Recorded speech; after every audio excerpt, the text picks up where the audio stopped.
Okay, the next thing I want to show you is how to sort records. So consider that we're on the invoice workbench again, and what I've done is I've actually done just a straight query on all of the invoices in the system for this particular trading partner. Okay, so this partner, and honestly, if you can't see the column, you can widen most of these columns.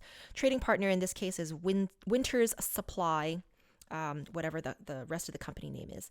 And as you can see, I've got a number of invoices and they seem to be organized by invoice date in ascending order. But what if I wanted to sort them in descending order? How do I do that?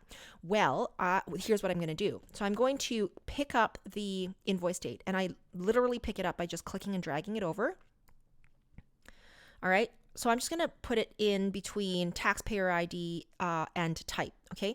And the whole entire reason why I'm doing this is because Oracle allows you to sort by the first 3 columns in a given form. Now, consider that the operating unit is always the same, so it's not going to be included in this sort. So from here, all I'm going to do is click on the folder menu, and then I'm going to click on sort data. All right. And as you can see, it starts with taxpayer ID, invoice date, and type. Okay. So it tells me that it's already sorting by taxpayer ID ascending, which doesn't actually mean anything to me right now because I have no taxpayer ID. It's all blank. So who cares? But the invoice date, there's no ordering associated with it. So what I'm going to do is I'm going to change up the ordering to descending. And the type, well, it's all standard now, so I may as well just leave that as is because it's not going to make any difference. All right. So I want to make sure that this run query select box, or checkbox rather, is always selected, which it is by default. So just make sure that, it is. And then go ahead and click OK.